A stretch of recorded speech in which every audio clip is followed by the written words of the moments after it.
Nós vivemos uma realidade muito única. A gente não tem como lembrar de um tempo diferente, porque talvez lá naquela primeira pandemia, quando aconteceu, primeira não, mas a última pandemia realmente generalizada que aconteceu após a Primeira Guerra Mundial, boa parte de nós não estava nem vivo. Mas esse momento que a gente está vivendo, ele não é único apenas por ter uma pandemia, mas por conta da globalização que a gente vivia. A gente vivia num tempo onde realmente as coisas estavam conectadas com uma facilidade muito grande. Viajar de um país para o outro nunca tinha sido tão fácil. Talvez continue sendo caro, continue sendo custoso, mas o momento da história onde a gente vive fazia com que algo tão abrupto quanto fechar todas as fronteiras, proibir viagens, ficar fechado em casa, era impensável. Eu me lembro muito bem, eu não sei se você tem essa memória, eu me lembro quando começaram a falar sobre essa questão de fechar tudo. Foi mais ou menos ali em janeiro, quando aquele processo em Wuhan, a cidade chinesa, começou a se tornar mais claro, e aí a gente começou a ver vídeos, matérias, falando que eles fechariam completamente as fronteiras para tentar isolar o vírus ali. Mal sabiam eles que o vírus já tinha se espalhado de alguma forma. Quando no Brasil, ali por volta de março, eu faço aniversário dia 13 de março, eu me lembro muito bem, eu fiz aniversário dia 13, minha irmã fez aniversário dia 15, a gente foi almoçar juntos com a minha irmã, a gente passou um tempo juntos ali, e no final daquele momento que a gente estava junto, uma hora depois que a gente se despediu, no dia 15, a minha irmã colocou uma mensagem no grupo de família dizendo o seguinte: olha, o pai de um coleguinha da minha sobrinha, né, da filha dela, tinha sido diagnosticado com Covid. As aulas estavam presenciais, as crianças estavam juntas, eles não tinham como ter certeza se as crianças tinham entrado em contato.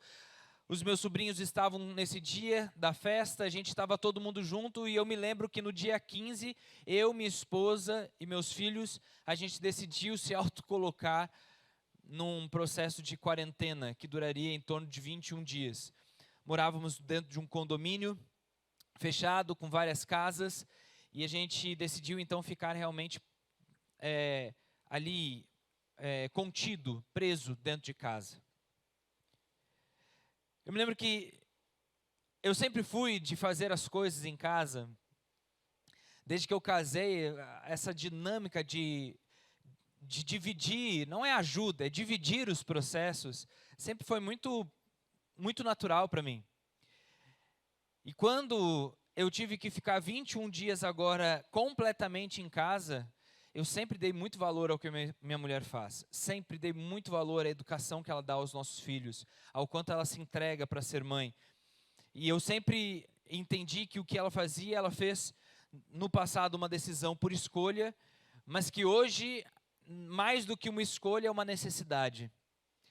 Mas passar 21 dias ali com as crianças, olha, foi um desafio. Nós temos 2 filhos que são preciosidades para nós, mas, meu amigo, segurar 2 crianças dentro de casa, sem poder sair, sem poder, ouvindo os amiguinhos, porque ainda era março, ninguém estava fechado, ninguém estava ainda trancado, ouvir os amiguinhos na rua brincando, e você dizer que eles não podem sair, olha, foi algo muito difícil. Só que se passou mais de ano, e a gente não mudou muito. As coisas foram piorando e, como disse há pouco tempo atrás, aqueles analistas que fazem uma leitura não apenas de saúde, né, apenas sanitária, mas também política, social, falam que nosso março foi o pior março de toda a pandemia. Na verdade, foi o pior mês de toda a pandemia e talvez foi um dos piores marços de tudo na história do Brasil. E o pior é ouvir eles dizendo que abril vai ser pior. Eu já disse aqui, eu espero que eles estejam errados, e eu não estou aqui tentando disseminar pavor, nada disso. É apenas a gente entender a situação que a gente vem vivendo durante mais de ano.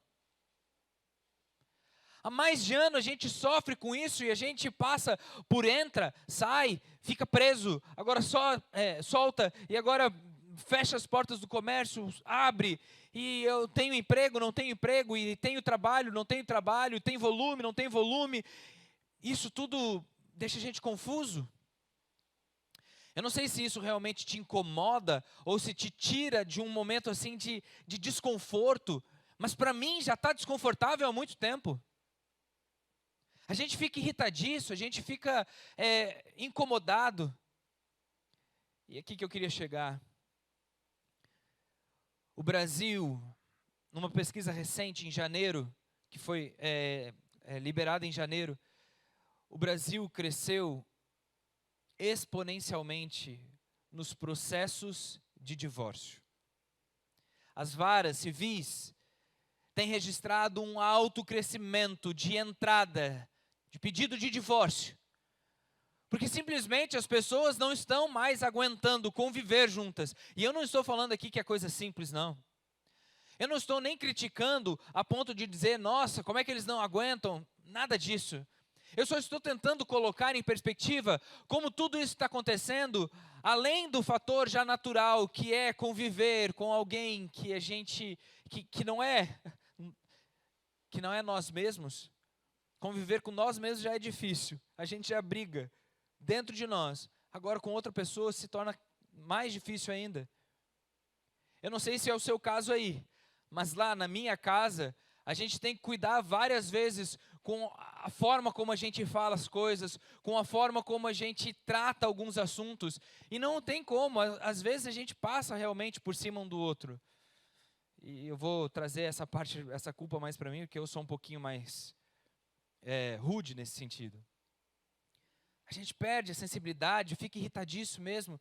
Então não estou fazendo aqui uma crítica barata ou apenas superficial, falando assim, nossa, cresceram o número de divórcio, de pedidos de divórcio, as pessoas não estão aguentando. Não, é que está difícil mesmo. E talvez esteja difícil aí na sua casa. Porque realmente, se relacionar é difícil. Tem um livro na Bíblia muito interessante, ele se chama Cantares. Ele está lá mais ou menos pelo meio da Bíblia. E há uma série de versos ali, até um tanto quanto explícitos, falando sobre a relação, a troca de amor entre homem e mulher. E este livro, ele é assim, tão interessante, e falar assim, ele é tão picante, que os meninos de certa idade, até uma determinada idade, os meninos hebreus não poderiam ler este livro até uma determinada idade. É proibido para eles ler esse livro até chegarem a uma determinada idade. Eu acho isso interessante. O livro em si é uma conversa entre aquele que ama, o amante, mas não o amante no contexto que a gente usa. O amante é aquele que ama, a ação de amar alguém, aquele que é amante. Então o esposo fala com a esposa e eles se amam, eles são amantes um do outro. E é muito interessante a conversa, o diálogo que eles têm. Em alguns momentos assim, realmente é nítido que aquele livro tem um propósito especial. Porém, durante muito tempo, esse propósito ele não ficou tão claro. Não existia uma clareza com relação a este propósito. As pessoas chegaram durante um bom tempo a discutir se era necessário colocar este livro na Bíblia ou não. Este foi o último livro do Antigo Testamento a entrar num consenso para que ele fizesse parte do cânon do Antigo Testamento. O livro de Cantares, muito provavelmente é um livro escrito por Salomão, que tem ali na sua bagagem livros densos, profundos, como Eclesiastes, e algumas centenas de provérbios que estão descritos ali no livro de Provérbios. Mas sabe o que eu acho mais interessante nesse livro? É que este livro realmente, o livro de Cantares, ele expõe o que os olhos de um homem veem ao enxergar uma mulher e o que os olhos de uma mulher veem ao enxergar um homem. E o diálogo é muito bonito, o diálogo é interessante entre os dois. Você já teve algum diálogo com seu esposo, com a sua esposa, onde você conseguiu perceber tamanha sintonia que as palavras se completavam? Bom, isso acontece muitas vezes lá em casa e é interessante que lá em casa acontece bastante com música também. Às vezes a gente começa a cantar uma coisa e o outro fala assim, eu cantei isso alto e você ouviu e está repetindo que nem eu, ou você está simplesmente cantando aquilo que estava na minha mente? Isso já aconteceu com você? Isso acontece nas entrelinhas do livro de Cantares. E é por isso que é um livro tão gostoso de ler. O livro de Cantares tem uma parte bem interessante que diz o seguinte. A esposa diz para o esposo, diz o seguinte: não desperteis o meu amor até que ele queira. Interessante isso, não? Não desperteis o meu amor até que ele queira. Parece que ela está dizendo o seguinte, há algo tão incrível, tão fantástico neste amor, neste sentimento que eu carrego, que ele não pode ser despertado em qualquer momento, em qualquer situação, de maneira leviana. Há uma importância muito grande em sentir e dar vazão ao amor. Amor. A gente tem uma relação interessante com essa palavra, não é? Amor é algo que descreve muitas coisas. Por exemplo, quando eu saio de casa, eu falo para minha esposa, para os meus filhos, que eu os amo, eu te amo, né? E eu dou beijo em cada um deles. E aí eu estou no meio do dia conversando com alguém e falo assim, eu amo estrogonofe. Parece que a gente abusou tanto dessa palavra amor, que ela realmente acabou perdendo boa parte do seu significado. Dizer eu te amo não carrega mais tanto peso. Tem uma história interessante entre o meu relacionamento com a Tati, que durante um bom tempo em que a gente se relacionou, eu não falava a palavra eu te amo, eu não falava essa expressão eu te amo. Durante um período até gerou uma conversa ali, um diálogo, por que eu não falava? Porque realmente eu tinha na mente que falar que amava uma pessoa não era simplesmente dizer que eu tinha boas intenções, desejo, vontade de conhecer e passar tempo, nada disso. Amar tinha a ver com um compromisso tamanho que eu precisava ser reflexo do amor de Deus para aquela pessoa. E está aí algo que, não sei você, mas eu acho muito difícil carregar. Essa responsabilidade não é pouca. A gente precisa ter uma maturidade emocional muito grande para ser exemplo e instrumento na mão de Deus. Talvez você, muitas vezes, já tenha falado essa palavra para alguém, eu te amo, eu te amo. E aí você foi, se encontrou com a pessoa, teve um relacionamento e tudo mais, mas infelizmente a vida foi para caminhos diferentes. E aí hoje você para e pensa naquele eu te amo que você deu. O que significava aquele eu te amo? O que significa realmente dizer para alguém eu te amo? Veja, o livro de Cantares foi escrito numa língua muito antiga chamada hebraico. E o hebraico ela é uma língua rica em significados. Apenas para expandir um pouco a nossa mente e compreender, a língua hebraica ela é diferente da nossa língua porque os conceitos hebraicos como amor, confiança, fidelidade, fé, eles não são descritos por palavras que geram apenas na nossa mente ideias. Deixa eu explicar. Quando a gente fala, por exemplo, sobre confiança, como que a gente poderia definir a palavra confiança? Vocês não estão vendo aqui as pessoas que estão comigo, mas eu vou perguntar para eles e vou trazer aqui, como você definiria confiança? Como que você definiria uma palavra que você definiria confiança? Parceria, legal. Uma palavra que você definiria confiança? Cumplicidade, legal. Como que você definiria confiança? Entrega. Agora eu pergunto, o que é parceria? O que é cumplicidade? O que é entrega? E eu posso continuar assim. E cada palavra que a gente pergunta, a gente traz outra palavra que está mais no ambiente das ideias, dos conceitos, do que no ambiente material, palpável, de algo concreto que a gente pode entender. Sabe como é que é definida a palavra confiança em hebraico? Agarrar-se a um tronco em meio a um rio caudaloso. Consegue entender? Consegue quase tocar e entender o sentido de confiança? Você está no meio de um rio caudaloso, com muito volume de água, com aquela correnteza, você vê um tronco, o que você faz? Se agarra. Por quê? Porque você confia. É interessante, a mentalidade hebraica, ela não é simplesmente essa mentalidade grega que a gente herdou de viver e experimentar o mundo através das ideias. Eu não estou falando que um é melhor, o outro é pior, nada disso, é apenas diferente. E é por isso que no livro de Cantares, nós temos 3 palavras que são traduzidas para o que nós chamamos de amor. 3 palavras. E a primeira delas, que é citada no contexto da descrição do relacionamento entre esse esposo e dessa esposa, é a palavra raiá. E raiá é uma amizade profunda, é uma amizade sincera. Raiá é aquele sentimento de afinidade, de sintonia, de uma amizade tão sincera que o tempo não apaga, que a distância não apaga. Algumas pessoas chamam isso, no nosso contexto, no cotidiano, de alma gêmea. Eu não creio necessariamente nesse contexto de alma gêmea, mas entendo o que significa, o que simboliza essa expressão, de uma afinidade, uma sintonia muito forte com alguém. Veja, a primeira forma de descrever aquele amor entre duas pessoas que se amam é justamente a realidade da amizade. A necessidade de amizade num relacionamento conjugal, num relacionamento onde a gente vai se entregar completamente um ao outro. Precisa de amizade.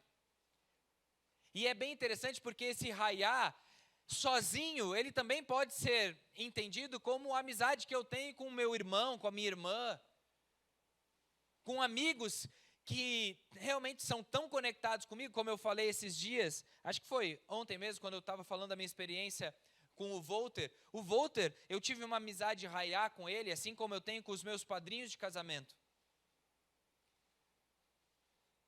Quando eu descobri que eu ia namorar a minha esposa, foi muito interessante. Eu fazia parte da recepção da igreja, o ministério da recepção. A gente levava como um ministério. E olha onde eu cheguei. Então, uma dica para você que está solteiro. Quem sabe você está no ministério errado. Brincadeiras à parte, a gente se encontrou ali na recepção da igreja, numa programação especial de domingo, os mega domingos, que foi uma febre aí dos anos 2000 em várias igrejas no Brasil. E a gente se encontrou ali e naquela época a gente não usava máscara. Será que a gente vai ter um momento no futuro que a gente vai falar isso? Naqueles dias nós não usávamos máscara. Talvez. Naquele tempo eu pude ver diretamente o sorriso dela.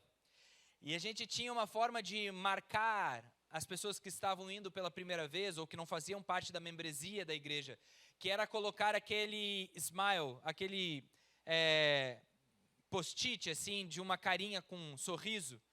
E a gente colocava na pessoa para lá da frente a gente saber quem que era sem ficar falando, né? Ah, quem que nunca veio, enfim. E eu me lembro que a primeira forma que eu chamei ela carinhosamente foi de garota sorriso, porque realmente ela tem um sorriso muito bonito.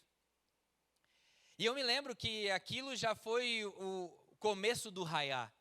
E a gente teve raiá durante muitos meses, sem antes ter qualquer outra perspectiva. Lógico, eu queria desde o início, né? Mas eu não dou o braço a torcer, mas agora está gravado e ela vai usar isso até o final dos nossos dias. Mas a verdade é que a gente passou durante muitos meses numa cumplicidade, numa amizade, numa afinidade de conversa, até que eu me lembro muito bem, eu buscava ela no trabalho dela e ia caminhando até a igreja, porque era próximo, principalmente nas quartas, e a gente parava no meio de uma praça e conversava ali, e naquele dia eu me lembro até hoje dessa sensação. Será que nesse raiá há espaço para algo mais? E sabe, a segunda palavra para amor é ahavá. Ahavá é uma palavra que fala não apenas dessa amizade, desse âmbito da amizade, mas agora de uma entrega, de um compromisso, de uma determinação de fazer com que o outro seja parte primordial da sua mente, dos seus objetivos, dos seus propósitos. É incluir o amor a Ahavá, é fazer com que aquela pessoa se torne realmente parte sua. E eu me lembro muito bem, naquele banco, naquela praça, enquanto estávamos ali, pensar, será que existe espaço ainda nesse raiá para Ahavá? Mentira, eu não lembrava dessas, eu nem sabia dessas palavras, mas era a sensação que eu tinha. Não colocando em palavras no raiá ou Ahavá, mas eu pensava, será que eu tenho espaço para algo mais? Bom, nós estamos há 15 anos juntos, já temos 12 anos casados. Eu quero crer que a gente não teve apenas lugar para raiar, mas a gente manteve o nosso raiá e cresceu cada vez mais o nosso Ahavá. A palavra Ahavá, num dos textos lá em Cantares, diz o seguinte: nem mesmo as águas, as muitas águas, podem levar a Ahavá. Ahavá é aquela pedra do rio que não é mudada, não é transferida. Um rio, ele é o curso da força da sua água. E muitas vezes a gente sabe, os rios tiveram força para escavar a rocha, fazer as suas curvas e tudo mais. Mas há uma expressão que é justamente da pedra do fundo do rio. É uma expressão muito comum para aquela pedra tão sólida, tão pesada, que o rio vai passar e passar e passar, mas aquela pedra não é levada. A Ahavá é esse amor. Nem muitas águas podem levar a Ahavá. E a Ahavá foi uma dinâmica interessante do nosso casamento, da nossa relação. Porque durante um bom tempo a gente permaneceu ali num namoro, onde a gente tinha sempre, desde o início, o objetivo do casamento, de uma vida junto. Mas em um determinado momento, a Ahavá precisa se tornar mais do que apenas aquele desejo onde você queira estar com a pessoa, mas que você queira que ela seja completamente sua e que você seja completamente dele. Há algo no Ahavá que se chama uma dinâmica, uma faceta do Ahavá que a gente fala pouco, principalmente no contexto do namoro. O Ahavá demanda exposição. Se expor. Ninguém quer se expor. No namoro, o que a gente quer mesmo é apresentar o que há de melhor na gente. O que há de mais fino e nobre na nossa personalidade, a gente apresenta no namoro. A gente não quer se expor porque a gente tem medo. E é bem a verdade, a gente tem medo porque muitas vezes, quando a gente foi exposto no passado, não teve alguém que nos deu ali base, suporte, teve zelo e cuidado por nós. A nossa exposição ao outro se tornou muitas vezes exposição a todos. E verdadeiro relacionamento, Ahavá, é quando você encontra alguém que você pode se expor e ser quem você é, no mais belo e no mais horrível, e aquela pessoa te proteger. Ela nem sempre vai te entender, ela nem sempre vai concordar, ela pode ficar machucada, mas o desejo dela, porque você é parte dela, é te proteger, te cuidar e te zelar sempre. E eu tenho falado isso para diversos casais que eu converso, que buscam conselho, casais recém-casados, casais com muitos anos de relacionamento, casais de namorados que estão planejando se casar. Há uma necessidade da gente aprender a confiar, a se expor, porque a Ahavá é este compromisso. Veja, eu tenho amigos, eu tenho raiá com amigos que foram para a China, foram lá para a ponta dos Estados Unidos, foram para a Europa, foram para a África. Esses amigos, eles estão no meu coração, mas raiá não faz com que a gente queira realmente se prender a essas pessoas a ponto de ir atrás, aonde elas forem. Ou não permitir que elas vão embora porque a gente precisa da companhia delas. Eu não estou falando aqui nem mesmo da faceta de um amor dependente, ou de um amor assim, doente, que não permite que a pessoa possa sonhar e vivenciar uma mudança. Mas realmente aquele tipo de amor que diz o seguinte: você é importante demais para mim, e eu quero estar contigo, onde quer que você vá. Raiá não nos dá isso, mas Ahavá dá.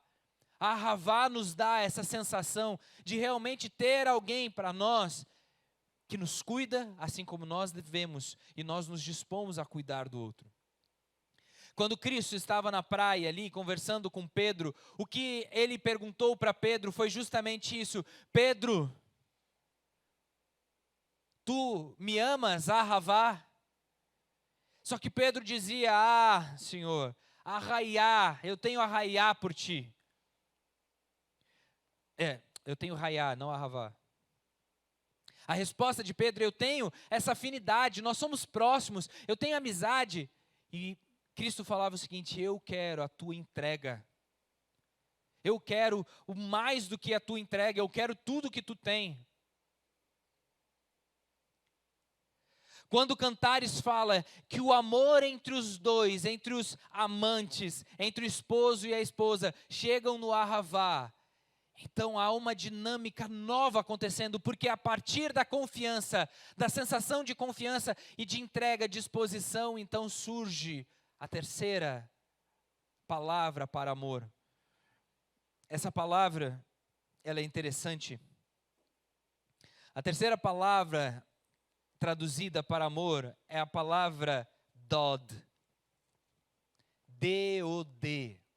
Dod. É interessante que em Cantares diz o seguinte: beija-me com os beijos de tua boca, porque o teu amor é melhor do que o mel. O amor que está falando aqui não é Ahavá, não é Raiá, é Dod, D-O-D. Esse amor é o amor que junta. A tradução melhor para Dod seria entrelaçar. Vocês entendem? O Dod é a parte do amor que tem a ver com a consumação do que Raiá e Ahavá uniu através do sexo. É muito interessante a gente falar sobre algo que se tornou durante tanto tempo tabu na igreja. Hoje eu falo para as câmeras, eu tenho uma câmera aqui, tem outra câmera ali do lado. Hoje eu falo para câmeras, mas no passado, quando eu falei sobre isso, no passado não tão passado, um passado presente, perto, quando eu abordo essa palavra sexo, é interessante ver assim, sabe aquela ola dos estádios? A gente vê na igreja, mas é outro tipo de ola. As pessoas ficam desconfortáveis. E talvez seja esse o grande problema. Nós passamos tanto tempo sem falar sobre sexo, que apenas fora da igreja se falou. E se falou tanto. E se falou tanto, que eles perderam o foco do porquê que o sexo foi criado por Deus. Nem se fala mais da perspectiva do sexo dentro da natureza divina, dentro da natureza que Deus nos criou como seres criados à imagem e semelhança de Deus. Eu não sei, mas quando eu penso nessas três realidades do amor, eu penso como se fosse fazer uma fogueira. Para quem é desbravador vai entender bem isso, quem é líder desbravador, já foi desbravador, quem já foi acampar e precisou fazer uma fogueira, para quem precisou acender até mesmo carvão na sua casa, vai entender um pouquinho. Se você quer acender um fogo que queima sem parar, não adianta você jogar 4, 5 toras de madeira e pegar ali o fósforo e jogar, não vai pegar. Você precisa começar pela isca. A gente não vai pescar peixe, é começar fogo mesmo. Você começa pelo básico, que são folhas secas, gravetos bem finos, junta tudo e vem com uma labareda, que pode ser através de um isqueiro, de um fósforo, pode ser através de uma pederneira, e você joga aquele pouco para ver se pega. Se pegar, você mantém aquele fogo com cuidado, porque aquilo é valioso.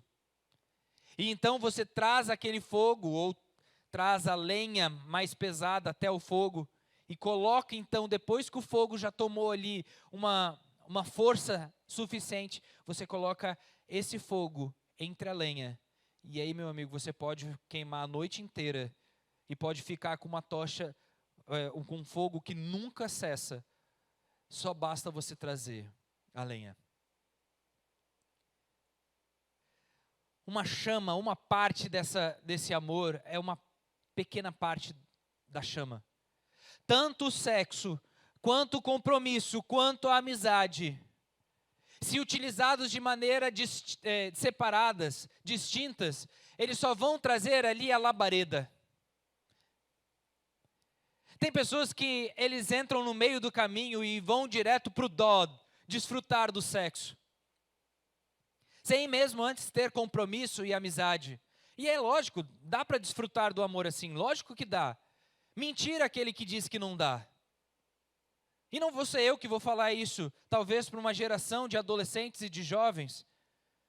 Porque falar isso, falar que não tem como desfrutar do amor apenas com o sexo, é uma das mentiras que mais faz os jovens se perderem justamente na procura pelo sexo.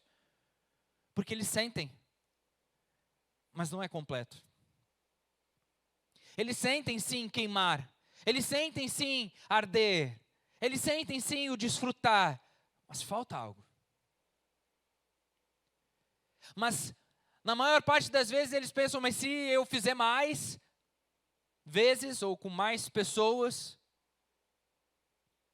sabe, a dinâmica acaba se limitando apenas aquele ponto da labareda. Queima, mas ainda não tem a isca.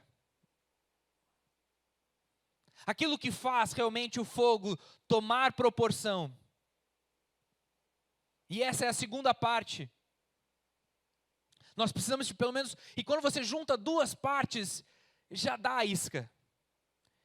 Tem pessoas que são amigos e que têm relacionamento sexual, mas eles não querem compromisso. Eles sentem já a isca, já é um fogo com mais vida, com mais permanência, mas não tem como adicionar ali um terceiro elemento, então não tem como permanecer, é difícil permanecer, é difícil alimentar, logo ele cessa, logo ele acaba. Tem pessoas que, ao contrário, eles são amigos e têm compromisso, mas eles não têm sexo há muito tempo. São pessoas casadas que tiveram ali a sua vida sexual ativa durante um tempo, mas o compromisso, as coisas, foram fazendo com que eles se distanciassem cada vez mais, e às vezes eles são bons amigos, e eles têm compromisso, mas não há mais ali. E aí é difícil, porque a cada momento parece que existe uma tensão, uma dificuldade, um problema. Parece que eles estão sempre tentando acender uma chama que deveria estar queimando, mas está toda hora apagando. Outras pessoas tentam fazer com o compromisso e também com o sexo, mas sem amizade. E eu conheço casais que são assim. Eles marcam hora. Às 7 horas, nós precisamos nos encontrar do dia 23 de abril, ou no dia 1º de abril, não, daí não dá porque é dia da mentira. Tem pessoas, eu conheço casais que vivem assim, num compromisso e no sexo, mas não tem amizade nenhuma, eles não conversam.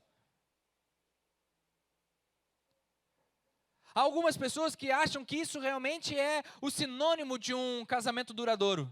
Não, eu e sua mãe estamos há tanto tempo, nossa, e não vamos nos separar. Mas eles não conversam, eles não sentam numa mesa, eles não trocam, eles não dão risada juntos. Há necessidade dos 3 elementos, porque depois da chama, da labareda, e vem a isca, depois a gente precisa alimentar com um terceiro elemento. Ahavá, Hayá, Dod. São a relação do amor romântico, o amor conjugal, que 2 pessoas precisam ter juntos. 2 pessoas precisam se encontrar no Hayá, se comprometer no Ahavá e se entrelaçar no Dod, porque faz parte. Faz parte ter essa conexão. E se você perdeu de alguma forma essa conexão, deixa eu te dizer, você precisa encontrar meios. Você precisa refazer no seu casamento meios para você encontrar essa conexão. Quer seja se você perdeu a amizade, se você perdeu o compromisso, ou se você perdeu a maravilha que é o sexo. Você precisa achar uma forma, porque a vida conjugal se torna cada vez mais pesada se a gente só lidar com ela na faceta da responsabilidade. Agora eu tenho um compromisso. Tem pessoas que vivem um casamento inteiro, às vezes com uma única faceta, uma única labareda, vivendo ali constantemente para acender aquela labareda, que é o compromisso. Não, eu me casei, eu tenho filhos, eu tenho responsabilidades e agora eu tenho que ficar nisso. E é por isso que a gente vê durante essa pandemia, no momento onde as famílias ficaram confinadas, é impossível conseguir manter uma relação saudável por tanto tempo confinado, preso, se não tem mais amizade, ou se não tem compromisso. A pessoa está lá, mas parece que nenhuma parte da casa é dela. Sempre trabalhou, trouxe o dinheiro para casa. Então ele não fazia nada em casa, porque ele que sustentava a casa, ou ela sustentava a casa. Mas depois, com toda essa situação, está em casa, todo mundo em casa, mas parece que uma das partes não tem responsabilidade nenhuma, compromisso nenhum com a casa, com os filhos. Não se envolve, não levanta um travesseiro do chão. E tem lá outra parte que vai no compromisso. Não, eu estou no compromisso, compromisso, compromisso. Não há amor, não há chama que viva assim.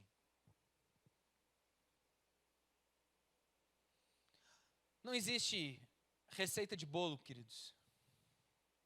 Eu posso dizer para vocês que dentro da minha experiência com a minha esposa, a gente já passou por altos e baixos muitas vezes. E a gente é consciente de quanto que nessa jornada, muitas vezes a gente mesmo abriu feridas um no outro. Mas se tinha uma coisa que eu falava sempre para Tati, a gente repetia, e teve tempo que eu falei para ela, teve tempo que ela falou para mim, que para mim o compromisso que eu tenho e a vontade de fazer dar certo é mais ou menos que nem aquele desenho do pica-pau. Quando o pica-pau está por dentro da sua casa e sabe que está chegando alguém que ele não quer que chegue, e aí ele coloca um monte de madeira na porta e ele prega. E aí quando ele vê, a pessoa está dentro. E ele não tem mais como sair. A única diferença é que para mim, eu não sou um pica-pau desesperado por alguma coisa externa que vai atrapalhar meu casamento, e nem sou o pica-pau desesperado porque quando vê que algo está ali dentro que ele não quer sair. Eu não estou preso, eu decidi ficar. Esse é o meu maior compromisso, eu decidi ficar. E cabe a nós, e cabe a você, cabe a mim, encontrar maneiras de reencontrar os caminhos. Porque Raiá, Dod e Ahavá precisam queimar juntos para ser uma fogueira, para ser realmente a realidade do amor divino na vida do casal. Para mim, o livro de Cantares são duas vidas se encontrando e se entrelaçando e se amarrando, e que ainda que as circunstâncias do ambiente externas, ou até mesmo da dança entre eles, possam tentar fazer com que eles se desconectem, eles permanecerão entrelaçados. Eu não sei qual que tem sido o maior desafio no seu casamento. Talvez você já desistiu. Talvez você já colocou na sua cabeça que você vai só esperar determinado tempo ou ano para depois tomar algum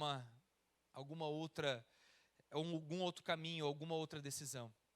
Já que você vai esperar até esse tempo, deixa eu te desafiar. Peça para que Deus te preencha do amor divino e descubra onde que tem falhado o relacionamento de vocês. Pastor, eu não tenho nem Ahavá, nem Raiá e nem Dod. A gente não tem relacionamento sexual, a gente não tem amizade, a gente não tem compromisso. Se em algum dia vocês se colocaram diante de Deus para pedir a bênção dele, Deus continua disposto a dar essa bênção. E vocês podem descobrir esse caminho. Mas antes de eu terminar, eu preciso fazer um grande parênteses. Isso não quer dizer que a única forma de você ser feliz é dentro de um casamento que você sempre foi infeliz. Isso não quer dizer que você precisa manter a fachada porque você casou, é o compromisso. Isso não quer dizer que você vai ter que manter. Se você está num ambiente de tortura emocional, de abuso emocional, de agressão física ou emocional, eu já falei isso em outro dia e vou repetir agora. Você precisa sair de onde você está. Tem coisas que não se reconstroem.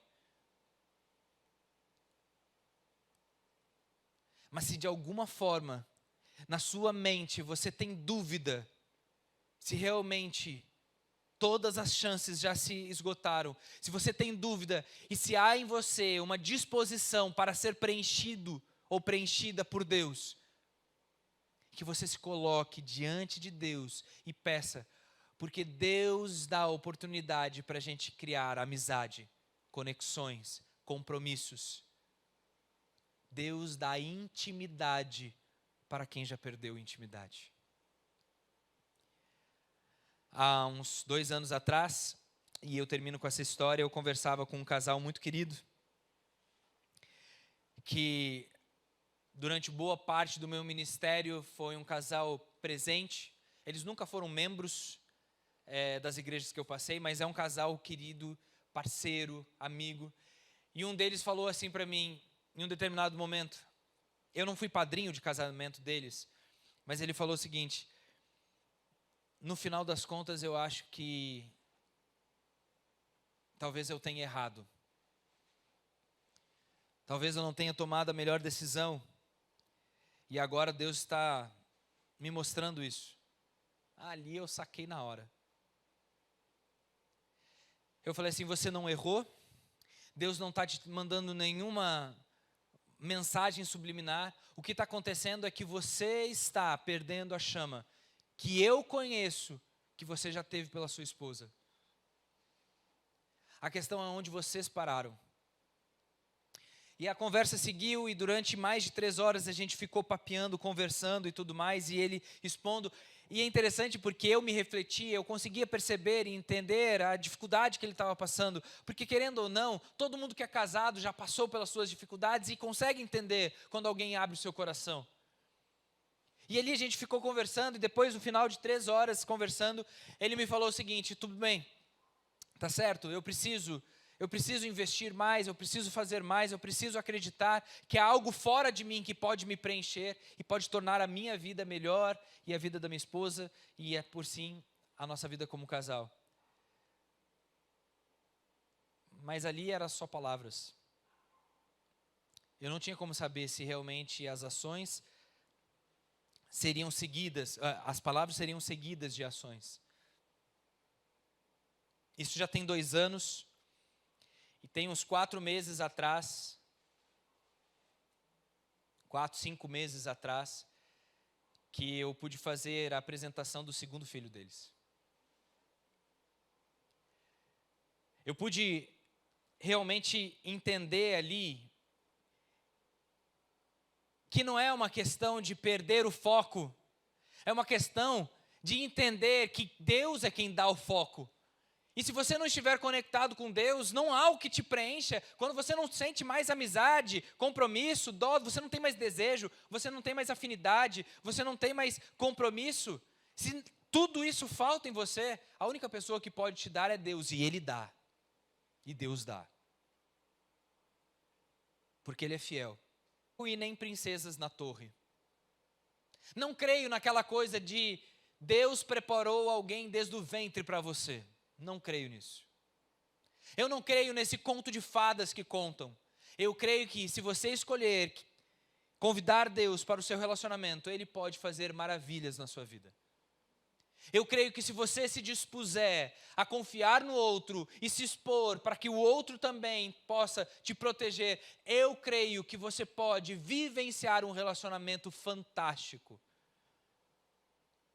E eu só posso te dizer uma coisa.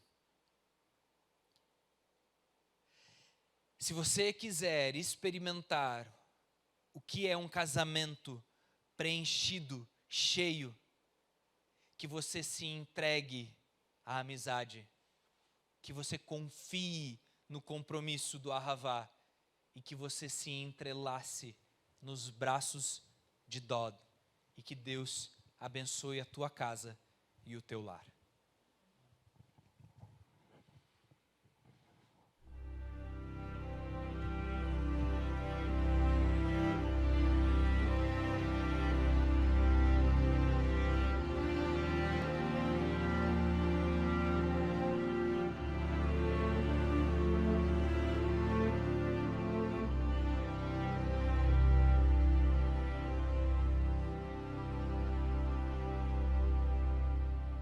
Vivendo na ilusão de um mundo encantador, tentamos encontrar por nós o trilho perdido. Escolhas sem noção, conceito enganador, pois falta o toque de Jesus, resposta pro viver. O toque do amor trará um novo olhar pra vida de quem quer mudar, quer amar. O toque que nos faz cantar, que inspira nossa alma, espera simplesmente você chamar. Frustrados sem saber por onde começar, sofremos por não encontrar o trilho escondido. Mas mesmo assim Jesus deseja ensinar que falta a luz para reencontrar o sonho perdido. O toque do amor trará um novo olhar pra vida de quem quer mudar, quer amar.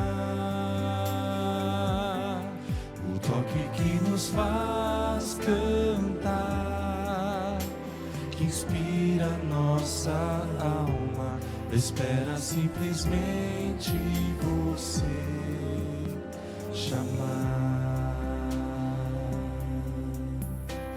Orgulho quer fazer-nos esquecer que Jesus está bem perto, é só clamar. A vida plena pode renascer, mas precisamos hoje aceitar.